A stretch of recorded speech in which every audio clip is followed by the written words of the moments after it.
Bapak Ibu, sedulur-sedulurku kabeh, sudah 17 bulan kita bertarung habis-habisan melawan pandemi. Jika Bapak Ibu menyimak laporan perkembangan kasusnya, ya Allah, panjenengan pasti ngelus dodo, sedih karena angkanya terus melonjak. Apalagi setelah COVID varian Delta menyerang negara kita, setiap hari ribuan bahkan puluhan ribu saudara kita tertular. Dan tak sedikit dari mereka yang kemudian meninggal. Sekarang ini sepertinya kita semua jadi gampang sakit. Ini membuat kita mudah cemas dan khawatir. Kita sama-sama merasakan sulitnya mendapatkan ruang hidup yang aman dan nyaman. Bapak Ibu, harus kita akui, pandemi corona ini telah mengubah banyak tatanan hidup kita. Ini sudah seperti perang. Bahkan lebih sadis lagi, ini perang tanpa aturan. Bayangkan, jika dalam perang ada gencatan senjata, ada larangan membunuh anak-anak ataupun warga sipil. Tapi corona, virus ini menyerang siapapun, dimanapun, dan sama sekali tak mengenal jeda. Karena kesadisan ini Bapak Ibu, sampai Presiden Uganda, Yoweri Museveni, menyebut corona ini adalah pasukan tempur yang sangat kejam dan tidak berperi kemanusiaan. Mereka bertempur bukan untuk memperebutkan harta, tahta, ataupun wilayah. Tapi satu tujuannya, satu agendanya, yaitu kematian kita. Tapi Bapak Ibu, sebagaimana pernah dikatakan Sun Tzu, dia adalah ahli strategi perang Tiongkok.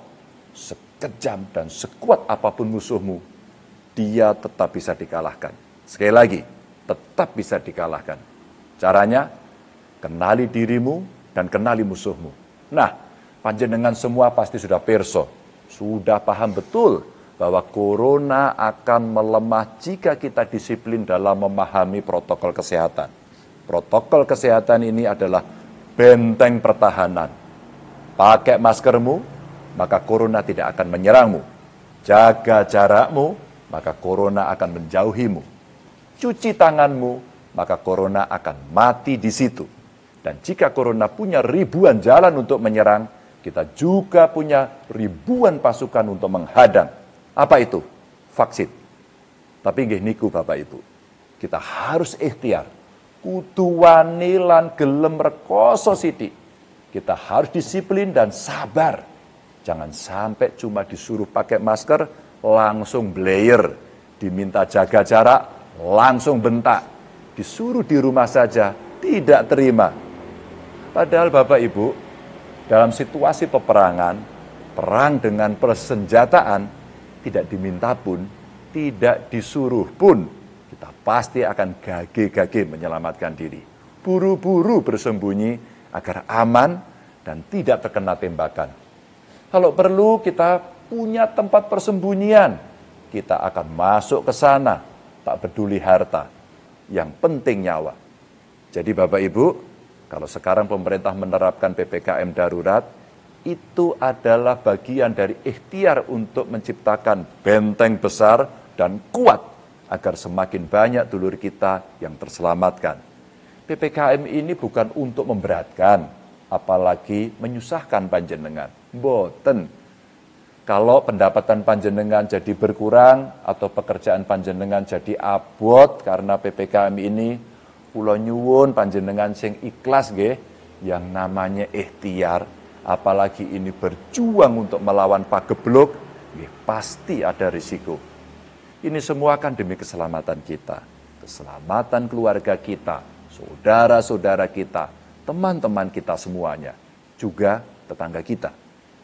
Ngapunten nggih Bapak Ibu, saya tidak bermaksud ngajari, tidak bermaksud guroni.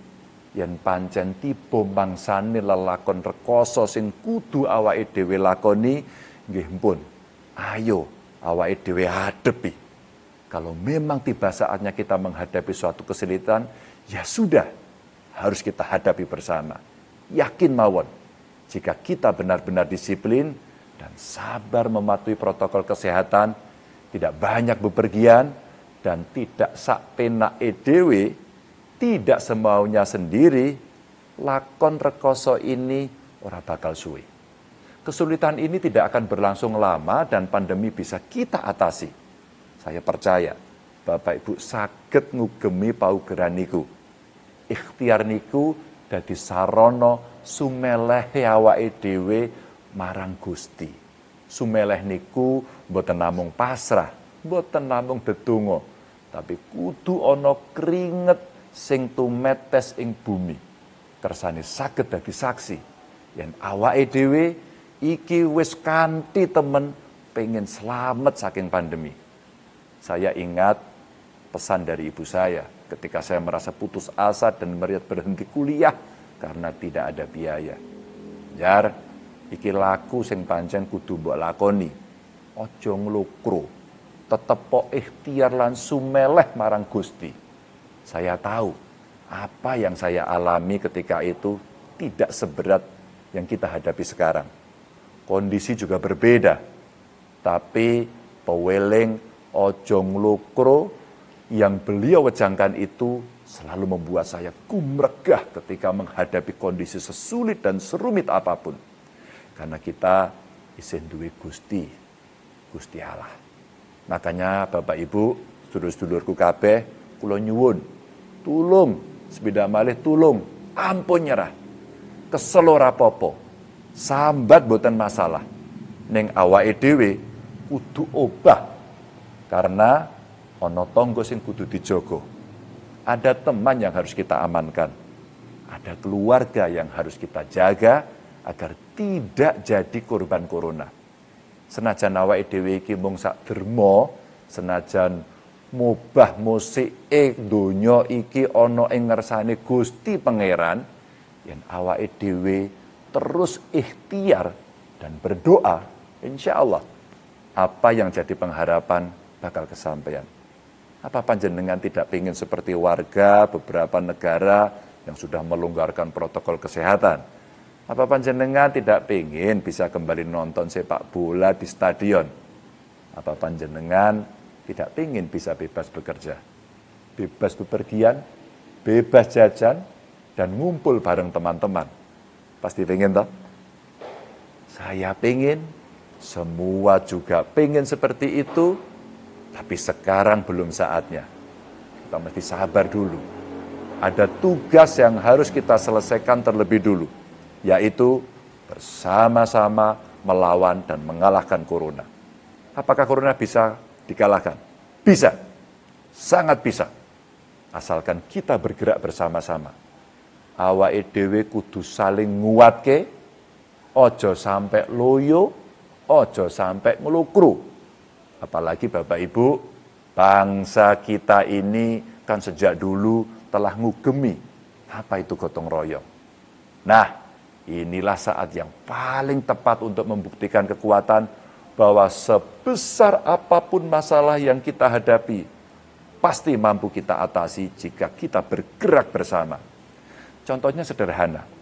Kalau di Jawa Tengah ada gerakan Jogotongo, gerakan saling membantu, saling mengamankan, dan saling menyelamatkan di masa pandemi, membantu menyuplai makanan kalau ada tetangga yang positif, saling eling lan ngilingke agar semua patuh protokol kesehatan. Nah, contoh lain gotong royong yang bisa kita lakukan dengan mudah saat ini adalah membeli di warung tetangga.